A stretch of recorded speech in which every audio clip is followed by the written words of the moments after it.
Hello friends, welcome back to my channel agro studies में एक बार फिर से स्वागत है आपका।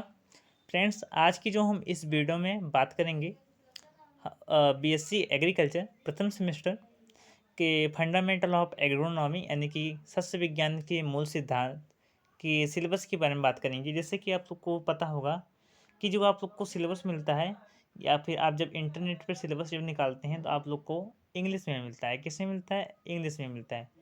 लेकिन मैं आप लोग को सिलेबस बताऊंगा, हिंदी में बताऊंगा, उसका ट्रांसलेट करके एक एक वर्ड में आप लोग को बता दूं कि वर्ड ऑफिस पर मैंने एडिट करके अच्छे से तब बनाया है, ठीक है, तैयार किया है। तो आप लोग ध्यान दीजिएगा, वीडियो को बिना देरी के स्टार्ट करते हैं, शुरू से एंड तक देखिएगा।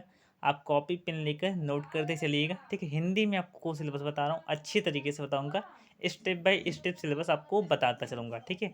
और ये ध्यान दीजिएगा आप लोग। तो वीडियो को बिना देरी के स्टार्ट करते हैं। इस पे टाइपिंग में मेरा कुछ मिस्टेक हो गया था, इसमें कृषि विज्ञान लिख दिया था, लेकिन कृषि विज्ञान नहीं, सस्य विज्ञान रहेगा, ये ध्यान दीजिएगा। सस्य विज्ञान, ठीक है, ये ध्यान दीजिएगा। तो स्टार्ट करते हैं। अब देखिए सिलेबस में आपका सबसे पहले आपको पढ़ना पड़ेगा कृषि का सिद्धांत। क्या पढ़ना पड़ेगा? कृषि का सिद्धांत। कृषि का सिद्धांत का मतलब क्या कि एग्रीकल्चर की डेफिनेशन क्या है, ठीक है, प्रिंसिपल क्या है एग्रीकल्चर का। तो इसके बारे में आप लोग को पढ़ने को मिलेगा। एग्रीकल्चर कौन से वर्ड से मिलकर बना है? एगर प्लस कल्चर है, फिर एग्री प्लस कल्चर है, ठीक है। किस किस वर्ड से मिलकर बना है एग्रीकल्चर, इसके बारे में पढ़ेंगे।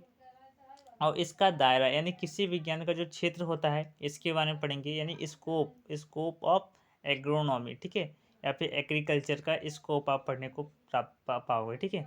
नेक्स्ट आपका दिया गया है कि बीज और बुआई, यानी कि जो सीड और सोविंग जो है इसमें, उसके बारे में आप पढ़ेंगे। सीड एंड सोविंग का मतलब ही होता है बीज और बुआई। सीड का मतलब होता है बीज और सोविंग का मतलब होता है बुआई। इसके बाद आपको पढ़ने को मिलेगा जुताई और टिल्थ। क्या मिलेगा? जुताई और टिल्थ। जो जुताई होता है उसे हम टिलेज के नाम से जानते हैं, और जो टिल्थ जो होता है वो हमारे जुताई के बाद की सॉइल की फिजिकल कंडीशन होती है, ठीक है। नेक्स्ट दिया गया है फसल घनत्व और ज्यामिति। फसल घनत्व और ज्यामिति का मतलब क्या? क्रॉप डेंसिटी एंड जियोमेट्री के बारे में आप पढ़ेंगे, ठीक है। क्रॉप डेंसिटी एंड जियोमेट्री का मतलब होता है फसल घनत्व और फसल ज्यामिति। अगला अगला दिया गया हमारा फसल घोषणा, ठीक है, यानी कि फसलों की जो घोषणा की जाती है, ठीक है, उसके बारे में पढ़ेंगे। इसके बाद आपको पढ़ने को मिलेगा, आपको मैन्यूर एंड फर्टिलाइजर, यानी कि खाद और उर्वरक के बारे में आप लोग को पढ़ने को मिलेगा, ठीक। किसके बारे में? खाद और उर्वरक, यानी मैन्यूर एंड फर्टिलाइजर के बारे में आप लोग को मिलेगा। नेक्स्ट दिया गया है पोषक तत्व उपयोग क्षमता, दक्षता, सॉरी, ठीक है, पोषक तत्व उपयोग दक्षता, इसके बारे में पढ़ेंगे। मैं आपको बता दूं कि पीडीएफ भी मैं आप लोग को अवेलेबल कराऊंगा इसी वीडियो में आप लोग को, ठीक है। आप कैसे डाउनलोड कर पाएंगे इसके बारे में भी आप लोग को बताऊंगा। नेक्स्ट है वाटर रिसोर्सेज, यानी कि जल के जो संसाधन है, कौन कौन से संसाधन, जैसे ट्यूबवेल, नहरें, ठीक है, जितने भी हैं उस सब के बारे में पढ़ेंगे। इसके मिट्टी, पौधे, जल संबंध, यानी कि soil and plant water relationship के बारे में आप पढ़ेंगे, ठीक है। किस किस के बारे में? सॉइल प्लांट वाटर रिलेशनशिप के बारे में आपको पढ़ेंगे, ठीक है। मिट्टी, पौधे, जल संबंध। इसके बाद देखिए फसल पानी की आवश्यकता, यानी कि requirement of water plant in plant, ठीक है।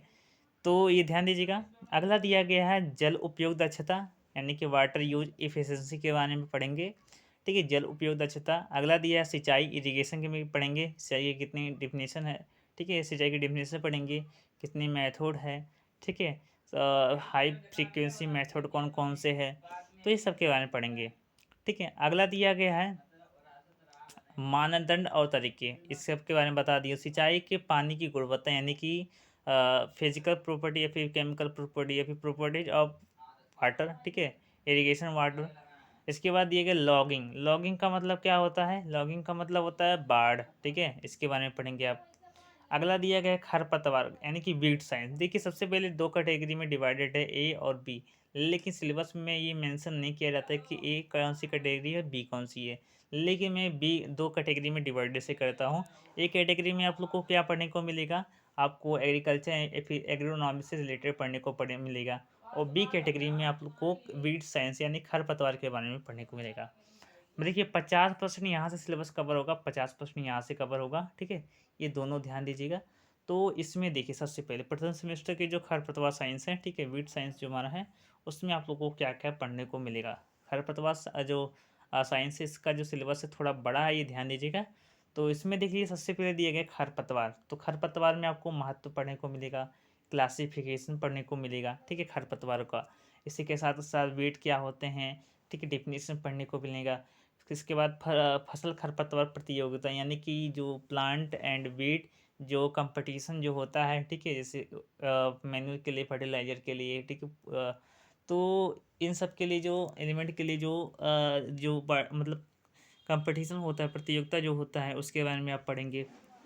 अगला है खरपतवार प्रबंधन सिद्धांतों और विधियों की अवधारणा, ठीक है, यानी कि जो मैनेजमेंट की जितने भी सिद्धांत है, कि जितने भी मेथड हैं, उसके बारे में आप पढ़ेंगे। जैसे केमिकल मेथड, ठीक है, फिजिकल मेथड, बायोलॉजिकल मेथड, ठीक है, तो इन सब के बारे में पढ़ेंगे।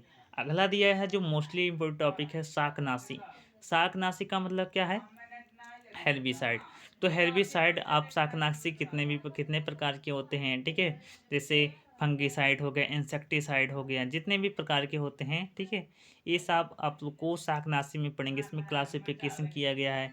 इसके बाद चयनात्मक और प्रतिरोध एलिलोपैथी। एलिलोपैथी क्या होता है, ठीक है, तो एलिलोपैथी जो होता है, एक समझ लीजिए कि एक हार्मोन्स होता है या फिर एक केमिकल होता है, जो खरपतवार क्या करते हैं, छोड़ते हैं। तो ये सब आप लोग को मेरे यूट्यूब चैनल के माध्यम से ही आपको क्लास प्राप्त हो जाएगी, ठीक है, दिक्कत नहीं है आप लोग को। बस आप लोग कमेंट कीजिए कि किस टॉपिक पर चाहिए, या फिर मेरे प्रीवाइस भी वीडियो आप लोग को मेरे चैनल पर मिल जाएंगे, ठीक है, वहाँ से आप पढ़कर अच्छे से तैयारी कर सकते हैं। बहुत ही बढ़िया बढ़िया इंपॉर्टेंट जितने भी क्वेश्चन बनते हैं सबके बारे में बता देता हूँ। अगला है फसलों की वृद्धि और विकास, यानी प्लांट ग्रोथ एंड डेवलपमेंट के बारे में पढ़ेंगे, ठीक है, फसलों की वृद्धि और विकास। वृद्धि और विकास को प्रभावित करने वाले कारक, यानी इफेक्ट ग्रोथ एंड डेवलपमेंट, ठीक है। नेक्स्ट दिया गया है कि पौधों की विचारधारा, ठीक है, तो विचारधारा क्या क्या है, जैसे फसल रोटेशन। फसल रोटेशन क्या है, फसल चक्र, ठीक है, रोटेशन का मतलब होता है चक्र, और इसकी सिद्धांत क्या क्या है, इसके बारे में आप पढ़ेंगे। अगला दिया फसलों का अनुकूल और वितरण, ठीक है, फसलों का अनुकूलन और वितरण। नेक्स्ट दिया गया समस्याग्रस्त क्षेत्रों में फसल प्रबंधन प्रौद्योगिकियों। इसके बाद फसलों की कटाई और मड़ाई, यानी कि जो थ्रेसिंग, ठीक है, और हार्वेस्टिंग जो होता है, इसके बारे में आप लोग पढ़ेंगे। इसके बाद आप लोग को पढ़ने को मिलेगा, ये प्रैक्टिकल में पढ़ने को मिलेगा, ठीक है, ये जो आपको है, ये वाला जो सिलेबस है नीचे जो दिया गया है, ये सब क्या है, ये आपको प्रैक्टिकल में आप लोग को पढ़ने को मिलेंगे। तो ये सब आप लोग को पढ़ना नहीं है, ये ध्यान दीजिएगा, ठीक है। तो चलिए आज की इस वीडियो में बस इतना ही। वीडियो कैसा लगा आप लोग कमेंट करके बताइए, ठीक है। तो धन्यवाद, जय हिंद, जय भारत।